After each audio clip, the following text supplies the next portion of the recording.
So welcome to the video. తణుకులో ఉండే జనాలందరూ రేపటి నుంచి ఒక వారం రోజులు చాలా జాగ్రత్తగా ఉండాలి. టెంపరేచర్స్ ఆల్మోస్ట్ 50 degrees టచ్ అవుతాయి. సో రేపటి నుంచి 7 days హీట్ స్ట్రోక్స్ వడదెబ్బలు వచ్చే ఛాన్సెస్ చాలా ఎక్కువ ఉంటుంది.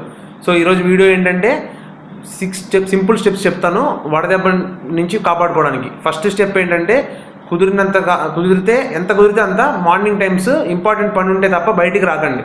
10 to 4 ఎండ తీవ్రత ఎక్కువ ఉంటుంది ఆ టైంలో, 11 to 4 కానీ ఆ టైంలో తప్పనిసరిగా మీరు రావాలి అనుకుంటే బయటకు వస్తే మాత్రం పాయింట్ నెంబర్ 2 కంపల్సరీగా క్యాప్ కానీ అంబ్రెల్లా కానీ లైట్ కలర్డ్ క్లాత్స్ వేసుకోండి. ఎందుకంటే లైట్ కలర్డ్ క్లాత్స్ అయితే మీకు టెంపరేచర్ని అబ్జర్వ్ చేయదు, రిఫ్లెక్ట్ చేస్తుంది. దానివల్ల టెంపరేచర్ అనేది మీకు ఎఫెక్ట్ పడదు ఎక్కువ. డార్క్ కలర్డ్ క్లాత్స్ అస్సలు వేసుకోకండి, హీట్ని అబ్జర్వ్ చేసుకుంటే. నెక్స్ట్ పాయింట్ 3 ఏంటంటే ఎక్కువ దాహం వేసినా వేయకపోయినా వాటర్ అనేవి ఎక్కువ తీసుకోండి. వాటర్తో పాటు మజ్జిగ, కొబ్బరి నీళ్ళు, నిమ్మరసం చాలా హెల్ప్ చేస్తాయి, బాడీని హైడ్రేట్ చేసి ఉంచుతాయి.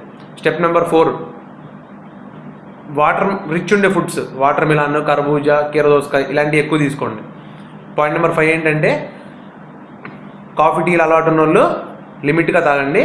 అండ్ ఈ అలవాటు ఉన్నోళ్ళు మీరు ఎంత అవాయిడ్ చేస్తే అంత మంచిది. ఎందుకంటే డిహైడ్రేషన్ చాలా ఎక్కువ అయిపోద్ది ఇది తీసుకుంటే. At the same time cool drinks తాగే వాళ్ళు కూడా జాగ్రత్తగా ఉండాలి, ఎక్కువ అసలు తీసుకోకండి. వాటి బదులు న్యాచురల్ ప్రోడక్ట్స్ ప్రిఫర్ చేయండి. నెక్స్ట్ వచ్చేసి ఈ 5th లాస్ట్ పాయింట్ ఏంటంటే సిమ్టమ్స్ ఉంటాయి, వడదెబ్బ సిమ్టమ్స్. బాగా బాడీ హీట్ ఎక్కిపోయి ఉండడం, కన్ఫ్యూజన్గా ఉండడం, కళ్ళు తిరిగినట్టు ఉండడం, నీరసంగా ఉండడం, అవన్నీ ఎర్లీగా గుర్తించండి. ఇమీడియట్గా డిలే చేసుకోకండి, ఎందుకంటే ప్రాణానికి ప్రమాదం అయ్యే ఛాన్స్ ఉంటుంది. సో ఈ 6 జాగ్రత్త పాటించండి, మిమ్మల్ని మీరు కాపాడుకోండి. ఓల్డ్ ఏజ్ పీపుల్ చాలా వాళ్ళని జాగ్రత్తగా కేర్ఫుల్గా చూసుకోండి. Thank you. నేను మీ doctor RK Naidu Uppala, consultant pulmonologist and diabetologist, Arogya multi speciality hospital Tanuku.